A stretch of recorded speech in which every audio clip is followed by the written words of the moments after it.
On Test of Faith, is there a place for capital punishment in a civil society?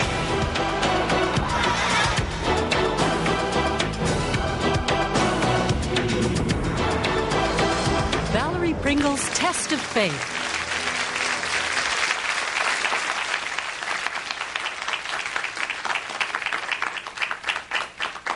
Well, your best friend didn't deserve to die. She just walked into that convenience store at the wrong time. The guy in the mask, the one with the gun, didn't give a damn about her life, so he shot her in the face. Now, do you believe that he deserves to die? That's the kind of choice, obviously, most of us pray we will never have to make. If you live in Canada or in Great Britain, no juror is ever asked to make that life or death decision.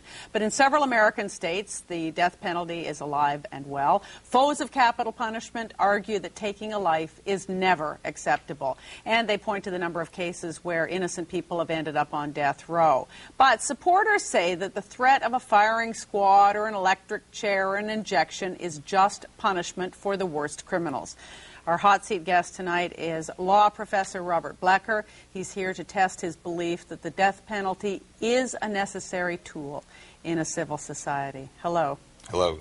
When is it a necessary tool in your belief? It is, as you suggested, a necessary tool for the most cruel, the most callous, the most heinous killers. The assumption is, and the conviction of those of us who know, and not only know, but feel certain, that is, the reason we know is because we feel, that there are some people who kill so wantonly, so callously, that they simply deserve to die, and we have the obligation to execute them. Now, the question then obviously becomes, can we know that? How can we know that? Who are these people? How can we be so sure that we can identify them? And is it just arbitrary, and is it subjective, and is it racist, and is it classist? And the answer is, to a degree, but not entirely and not primarily. That is, simply, there are some moral facts of some matters, and secondly, the past counts. What you'll hear from opponents is how expensive it is, whether it's a more effective deterrent than life imprisonment or life without parole, and all sorts of questions about what good it will do. For us, the question is not what good it will do. The question is, as you suggested in your opening, is it deserved? And if it's deserved, don't then we have the obligation to execute? Well, how have you come to that conclusion, and how have you become so sure about this? I guess, if you're asking me biographically, when I was a child, I knew that Adolf Hitler deserved to die, and the only question was, who else?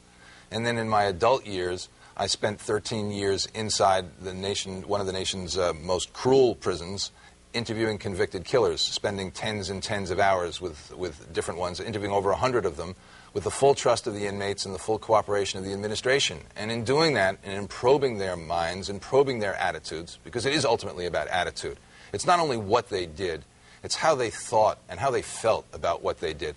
But in doing this, I became aware of two facts, moral facts. First, that most murderers do not deserve to die. And second, there really is a category of the worst of the worst. And we can know them. And knowing them, we have a responsibility to separate them from the rest, and to treat them differently and to respond to them differently. Have you watched an execution? Yes, I have. I watched the execution of Benny Demps down in Florida. And it had no impact on your beliefs in this matter? Yes, it had an enormous impact on my beliefs. I thought going into that, and by the way, I not only watched the execution, but what was more important was I watched the dress rehearsal for the execution. Because the public who are either randomly selected or selected as volunteers, or the media representatives, never get to see what goes on behind the scenes as they prepare for the execution, and so they can't really watch with trained eyes. But when you see what's happening behind the scenes, you get to understand the event itself. Yes, it had a profound effect on how I feel. For one thing, I felt obliged to understand what he did and to go back and talk to his victims. The irony with Benny Demps was that the murder for which he was executed, which was the killing of a snitch in prison, was not the real reason he was executed. And that was the only thing he said that was truthful before he died, when he said, they're not really killing me for this crime. No, they weren't. The reason they were executing him was because of what he did before. And he took a couple who were traveling down to Florida. She was known as the Flower Lady, and had always dreamed of having a house in an orange grove. And her cousin, who was a real estate agent, said, we have the perfect house, and your husband, who's a carpenter, can fix it up. And so they traveled down to see this house of their dreams, who they had worked all their lives. She is a cleaning lady to help put their kids through college. And they happened to have the bad luck of going into the orange grove when Benny Demps was trying to open up a safe from a robbery he had just committed a couple of miles down the road. Demps made them get out of the car and robbed them at gunpoint, She was very nervous, and she dropped her lipstick. When she bent down to pick it up instinctively, he shot her in the stomach. Then he made her husband take the tire out of their car, climb into the trunk of the car. Then he made her climb in afterwards, and made the real estate agent climb in next. They made her climb in last, and then slammed the trunk, still tinkered around with the safe, and before he left, as they were banging on the trunk because they were running out of air, he took a machine gun and shot it through the trunk of the car, killing her and the real estate agent and leaving her husband alive to live with the horror and the guilt that his wife had taken the bullets that were meant for him. So he was in the trunk for hours with his dying wife, and then eventually they were rescued. That's the multiple murder for which Benny Demps was executed. When I watched him die, it did have a profound effect. I realized how wrong it was that he died apparently completely painlessly when his victims had suffered the way they suffered. I also thought it was wrong the way the whole event was structured around Benny Demps. If I had my druthers, we would have public executions in which the victim's last birthday party would be shown, and we would never forget what it's about. What it's about is our response to what they did.